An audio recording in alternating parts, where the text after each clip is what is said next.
Hey guys, what's up? My name is Subham Kumar Agrawal and welcome to my channel DU Chemistry। हम NMR spectroscopy कर रहे हैं और हम factors affecting chemical shift हम कर रहे थे, है ना।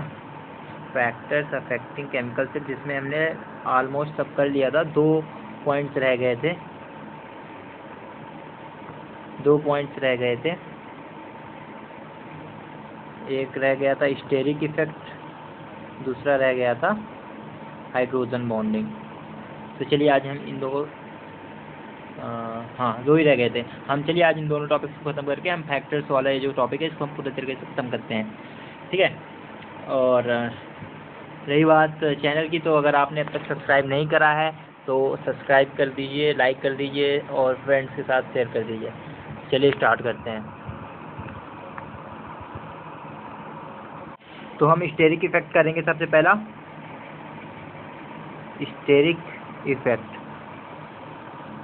स्टेरिक इफेक्ट की वजह से डेल्टा पर क्या इफेक्ट पड़ने वाला है। स्टेरिक इफेक्ट की वजह से डेल्टा पर क्या इफेक्ट पड़ने वाला है, ठीक है। स्टेरिक इफेक्ट का मतलब होता है कि क्राउडिंग हो जाना। क्राउडिंग का मतलब होता है कि मान लीजिए अगर हम इस प्रोटॉन की बात कर रहे हैं तो इस पर हाइड्रोजन की जगह बल्कि ग्रुप्स लग जाना। हाइड्रोजन की जगह अगर मिथाइल ग्रुप लग गया या फिर ब्यूटाइल ग्रुप लग गया या फिर बेंजील ग्रुप लग गया, फिनाइल ग्रुप लग गया, इस तरह के जो हैवी ग्रुप्स अगर इस कार्बन से लग जाएंगे, सेम इसी तरह इसमें भी और सेम इसमें भी, तो ये कार्बन बहुत ही बल्की कार्बन हो जाएगा। क्या हो जाएगा? बल्की कार्बन। तो बल्की कार्बन, या फिर इसको हम ये कहेंगे कि इस कार्बन पे स्टेरिक क्राउडिंग बहुत हो गई है। क्या कहेंगे कि इस कार्बन पे स्टेरिक क्राउडिंग बहुत हो गई है, और स्टेरिक क्राउडिंग की वजह से जो इफेक्ट होगा उसको हम बोलेंगे स्टेरिक इफेक्ट, ठीक है। तो क्या इफेक्ट पड़ता है?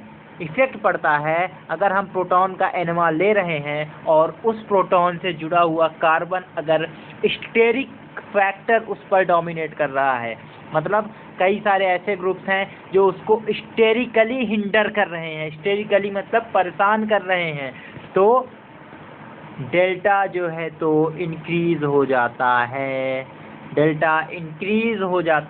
यस, आपने सही सुना, डेल्टा इंक्रीज हो जाता है।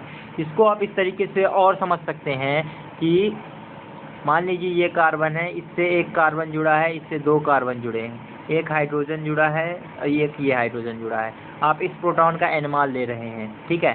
पहले एक कार्बन था तो इसका 0.28 शिफ्ट आ रहा था, एक कार्बन और हो गया तो 0.7 के आसपास डेल्टा आ रहा है। मतलब क्या हो रहा है कि carbon number of carbon increase होने की वजह से आपका डेल्टा इंक्रीज हो रहा है। और मैंने आपको याद होगा सबसे पहले वाली वीडियो लेक्चर में बताया था कि कार्बन की इलेक्ट्रोनेगेटिविटी ज़्यादा होती है हाइड्रोजन से। कार्बन की इलेक्ट्रोनेगेटिविटी हाइड्रोजन से ज़्यादा होती है, तो हाइड्रोजन की जो इलेक्ट्रॉन डेंसिटी है वो कार्बन खींचेगा। हाइड्रोजन की इलेक्ट्रॉन डेंसिटी जो है वो कार्बन खींचेगा, और जितने नंबर ऑफ कार्बन बढ़ेंगे, ध्यान से सुनिएगा, कि जितने नंबर ऑफ कार्बन एटम्स बढ़ेंगे उतने ही ज़्यादा हाइड्रोजन की इलेक्ट्रॉन डेंसिटी खींचेंगे। जितने नंबर ऑफ कार्बन एटम्स बढ़ेंगे उतनी ही ज़्यादा हाइड्रोजन की इलेक्ट्रॉन डेंसिटी खींचेंगे, और जितनी ज़्यादा इलेक्ट्रॉन डेंसिटी खींचेंगे उतना ही डेल्टा इंक्रीज होगा, तो यहाँ पर तीसरे कार्बन के इंक्रीज होने की वजह से ये वैल्यू 1 के आसपास आती है, डेल्टा 1 आता है इसका।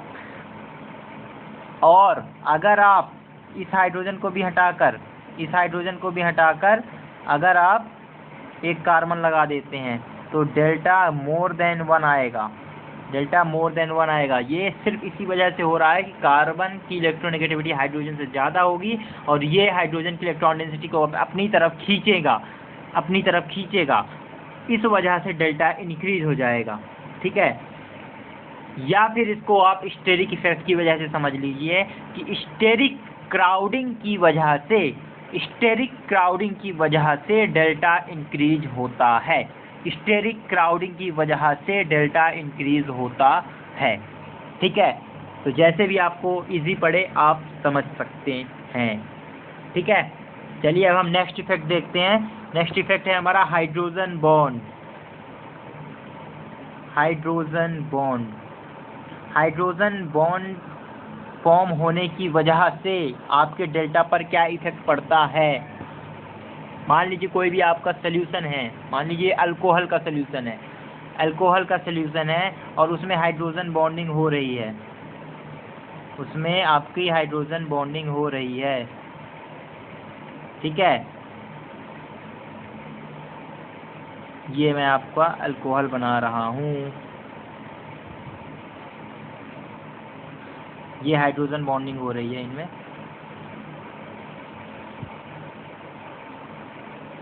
ये है आपका कोई भी अल्कोहल, ठीक है। इनमें ज़बरदस्त लेवल की हाइड्रोजन बॉन्डिंग हो रही है। देखिए देखिए कितनी तगड़ी हाइड्रोजन बॉन्डिंग हो रही है। ये तो पता है ना हाइड्रोजन बॉन्डिंग कब होती है, जब कोई भी फोन एलिमेंट हाइड्रोजन के साथ इंटरेक्शन शो करते हैं। मतलब क्या कि हाइड्रोजन से भी फोन एलिमेंट जुड़ा हो और फोन एलिमेंट से भी हाइड्रोजन जुड़ा हो, मतलब इस तरह के स्ट्रक्चर अगर है तो हाइड्रोजन बॉन्डिंग होती है, ठीक है। तो यहाँ पर देखिए ये हमारा अल्कोहल है, ठीक है, और यहाँ पर ज़बरदस्त लेवल की हाइड्रोजन बॉन्डिंग हो रही है। हमको क्या निकालना है, हमको प्रोटॉन का NMR निकालना है, हमें प्रोटॉन्स का NMR निकालना है, ROH वाले प्रोटॉन्स का, ठीक है। तो देखिए कि ये ऑक्सीजन इलेक्ट्रोनेगेटिव है, ये ऑक्सीजन जो पहले से नॉर्मल आपका बॉन्डेड है ROH, ये इलेक्ट्रोनेगेटिव है, तो ये इलेक्ट्रॉन डेंसिटी अपनी तरफ खींचेगा, ये इलेक्ट्रॉन डेंसिटी अपनी तरफ खींचेगा और हाइड्रोजन पर इलेक्ट्रॉन डेंसिटी कम होगी तो डेल्टा इंक्रीज होगा। बट आप और सोचिए कि कोई एक और ऑक्सीजन आके इससे लग जाए और वो भी इसकी इलेक्ट्रॉन डेंसिटी खींचने लगे, तो इसकी हाइड्रोजन के अराउंड जो इलेक्ट्रॉन डेंसिटी होगी वो और कम हो जाएगी। मैंने क्या कहा कि अगर एक और ऑक्सीजन या फिर एक और अल्कोहल मॉलिक्यूल आकर उसका ऑक्सीजन इस हाइड्रोजन से इंटरेक्शन शो करे, मतलब इस हाइड्रोजन की इलेक्ट्रॉन डेंसिटी और खींचने लगे, तो क्या होगा कि हाइड्रोजन के अराउंड जो इलेक्ट्रॉन डेंसिटी है वो और घट जाएगी और इलेक्ट्रॉन डेंसिटी अराउंड न्यूक्लियस या फिर अराउंड हाइड्रोजन घटने की वजह से आपका डेल्टा और इंक्रीज हो जाएगा, और ज़्यादा ही इंक्रीज हो जाएगा। सेम केस यही आपका अल्कोहल में हो रहा है, सेम केस यही आपका अल्कोहल में हो रहा है। यहाँ पर ध्यान से देखिए कि ये आपका जो मॉलिक्यूल है, ये आपका जो मॉलिक्यूल है, ये आपका जो अल्कोहल मॉलिक्यूल है, इसके OH के साथ तो बॉन्डिंग हो ही रही है, लेकिन दूसरे अल्कोहल के मॉलिक्यूल के साथ भी इसकी H के साथ O की बॉन्डिंग हो रही है, जिस वजह से इलेक्ट्रॉन डेंसिटी इस हाइड्रोजन के अराउंड बहुत ज़्यादा कम हो जाएगी और डेल्टा बहुत ज़्यादा इंक्रीज हो जाएगा, डेल्टा बहुत ज़्यादा इंक्रीज हो जाएगा, जिस वजह से इसका जो डेल्टा आता है, इस वजह से इसका डेल्टा जो इंक्रीमेंट शिफ्ट हो जो आता है वो आता है 0 से 5 ppm का इंक्रीमेंट शो होता है, 0.5, इस केस में अराउंड 5 का इंक्रीमेंट शो होता है।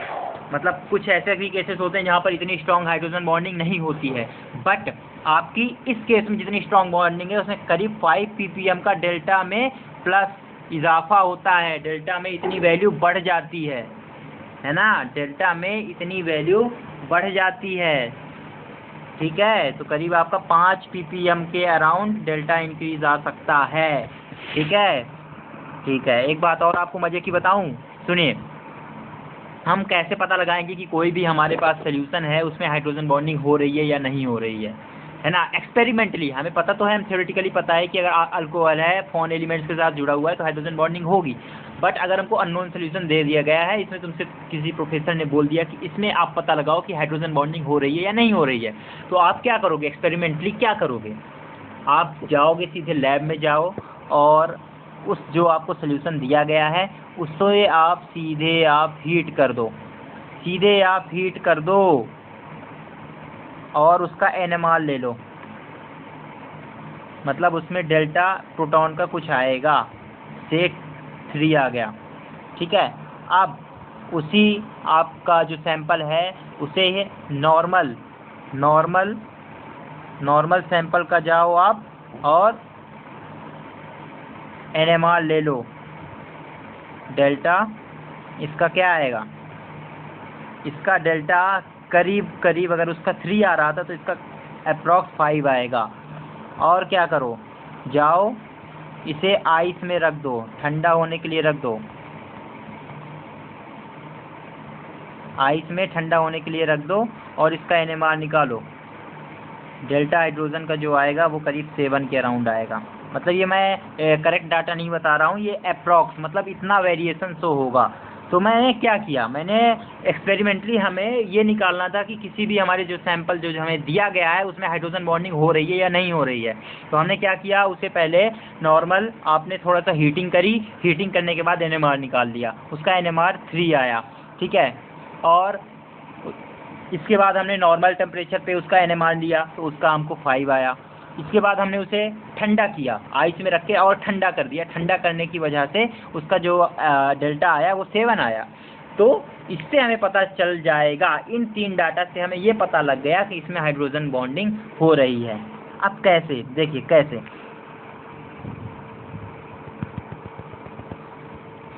देखिए कैसे, आपको ये पता है हाइड्रोजन बॉन्डिंग टेम्परेचर के प्रोपोर्शनल होती है, टेम्परेचर के प्रोपोर्शनल होती है, सॉरी इन्वर्सली प्रोपोर्शनल होती है, इन्वर्सली प्रोपोर्शनल होती है टेम्परेचर के। अगर टेम्परेचर बढ़ाओगे तो हाइड्रोजन बॉन्ड्स जो है तो ब्रेक हो जाएंगे, तो जो डेल्टा है वो आपका करीब एक्चुअल वैल्यू आएगी। यही अगर नॉर्मल टेम्परेचर पे जहाँ पर हाइड्रोजन बॉन्डिंग हो रही है, नॉर्मल टेम्परेचर पर जहाँ पर हाइड्रोजन बॉन्डिंग हो रही है, H बॉन्डिंग हो रही है, तो यहाँ पर आपका डेल्टा हाई आएगा। और यही अगर आप लो टेम्परेचर पे, मतलब आइस आपने रखी है ना, तो उसका टेम्परेचर लो हो गया होगा, हाइड्रोजन बॉन्डिंग बहुत और ज़्यादा तगड़ी हो गई होगी, क्योंकि जितना टेम्परेचर लो होगा, फ्रीज होगा, हाइड्रोजन बॉन्डिंग उतनी ही ज़्यादा होगी। मैंने क्या कहा कि जितना टेम्परेचर लो होगा उतनी ही ज़्यादा हाइड्रोजन बॉन्डिंग इंक्रीज़ होगी, जितनी ज़्यादा हाइड्रोजन बॉन्डिंग इंक्रीज़ होगी आपका डेल्टा वैल्यू उतनी ज़्यादा आएगी। डेल्टा इसका सबसे ज़्यादा, इसका क्या हमने क्या नोट किया था, 7 आ रहा है। मतलब क्या कहने का कि जितनी ज़्यादा हाइड्रोजन बॉन्डिंग होगी डेल्टा उतना ही ज़्यादा आएगा। और जितना ही कम टेम्परेचर आप रखोगे, जितना ही ठंडा करके अपने सैंपल को रखोगे, हाइड्रोजन बॉन्डिंग उतनी ही ज़्यादा होगी। ठीक है, क्लियर हुआ? तो आपको ये पता चल गया कि आप एक्सपेरिमेंटली हाइड्रोजन बॉन्डिंग कैसे पता लगा सकते हो। ठीक है, ठीक है। अब आपको एक बात और बता दे रहा हूँ कि जो कार्बोक्सिलिक एसिड्स होते हैं उसमें भी ज़बरदस्त हाइड्रोजन बॉन्डिंग होती है। देखिए ये आपका ये ऑक्सीजन है, ये हाइड्रोजन, ये मतलब कार्बोक्सिलिक एसिड की बात कर रहा हूँ। तो ये क्या कहता है, डाइमर फॉर्म कर लेता है, डाइमर बनाता है। 2 कार्बोक्सिलिक एसिड के जो मॉलिक्यूल्स हैं आपस में हाइड्रोजन बॉन्डिंग के साथ इंटरैक्ट होकर ये डाइमर बना लेते हैं। ये देखो, ये आपका एक कार्बोक्सिलिक एसिड है,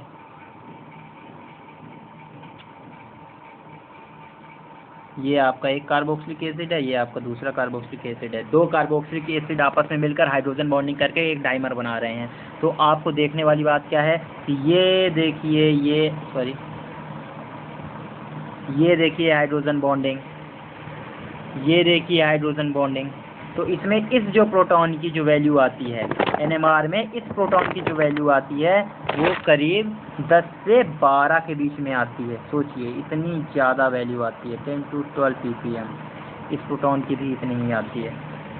सोचिए कितना अच्छा खासा इंक्रीमेंट ऑब्जर्व होता है।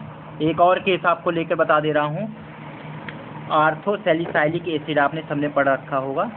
तो हम यहाँ पर आर्थो सैलिसाइलिक एसिड, मतलब ये OH है जो कि हाइड्रोजन बॉन्डिंग शो कर रहा है। ये आपका एसिड ग्रुप है। यहाँ पर हम OCH3 वाला लेंगे, इसको हम बोलते हैं मिथाइल सैलिसिलेट। H की जगह हम क्या लगा दिया हमने, CH3 लगा दिया। H की जगह क्या लगा दिया हमने, अरे सॉरी सिलिकेट लिख दिया मैंने, सैलिसाइलेट। हमने H की जगह क्या लगा दिया, CH3 लगा दिया। H की जगह क्या लगा दिया, CH3 लगा दिया। तो हमारा कंपाउंड क्या बन गया, सैलिसाइलिक एसिड से मिथाइल सैलिसाइलेट। क्यों, क्योंकि हमने CH3 लगा दिया। और चूंकि प्रोटॉन को हटाकर लगाया है इसलिए ये सॉल्ट बन गया, इसलिए सैलिसाइलेट। ठीक है, नाम क्लियर है, ठीक है। अब यहाँ पर थोड़ा सा हम हाइड्रोजन बॉन्डिंग को अच्छे से बना देते हैं। ठीक है,